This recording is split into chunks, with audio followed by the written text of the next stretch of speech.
Are you prepared to take the oath, Senator? I am. I, Barack Hussein Obama, do solemnly swear. I, Barack Hussein Obama, do solemnly swear. It is a tradition Lady Bird Johnson began. Would you place your left hand on the Bible and raise your The right First hand? Lady holding the Bible as the President takes the oath of office. Is she just standing by her man? Or is this evidence of something else? A political partnership, for better or for worse. Lady Bird Johnson said to me, if you weren't close before, you'd sure better get close now, because in the White House, and Jackie said this, the only two people you have are the two of you. Kati Marton is the author of Hidden Power, a history of recent presidential marriages. The way that the couples in the White House are different from the rest of us is that they have to put the presidency ahead of everything else in their lives for those 4 or 8 years.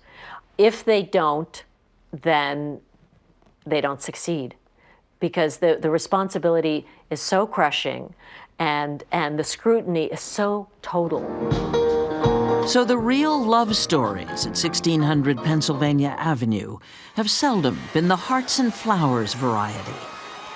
Abigail and John Adams were the first couple to live in the White House, which anyone who watched the HBO miniseries John Adams saw was unfinished and pretty awful when they moved in. Like so many First Ladies who followed, Abigail Adams was her husband's reality check. Really, John, such shenanigans. From a man of 60. And the president at that. Americans watch for public signs of the private reality where presidential marriages are concerned. Nancy Reagan coaching her husband. Doing everything we can. As his mind faded. The distance between the Clintons after the Monica Lewinsky sex scandal broke.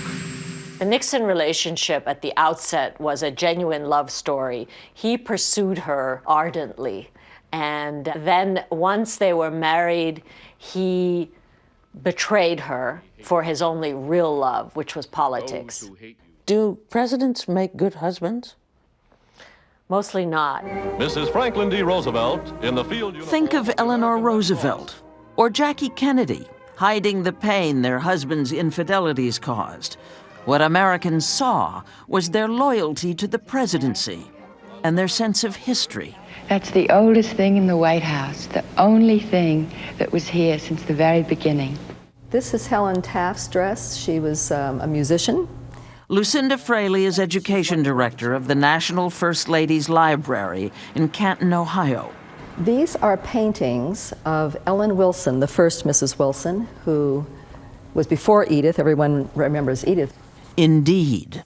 Edith Wilson, who married President Woodrow Wilson after his first wife's death, is criticized today for overstepping her role. When her husband was incapacitated by a stroke, she isolated him from his closest advisors and effectively ran the country.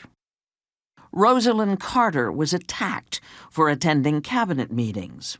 Hillary Clinton for taking on a formal administration job, healthcare reform. Unelected First Ladies traditionally exert soft power behind closed doors.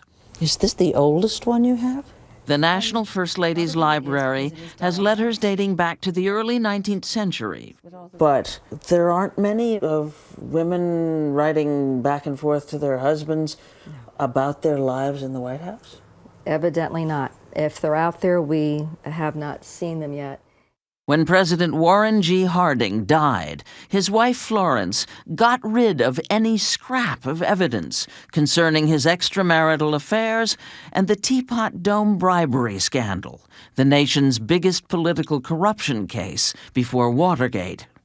So many of the First Ladies did not want their private lives known. There's a wonderful story. It's not a story, it's the truth. Picture the Trumans post-presidency, back home in Missouri, in this very house.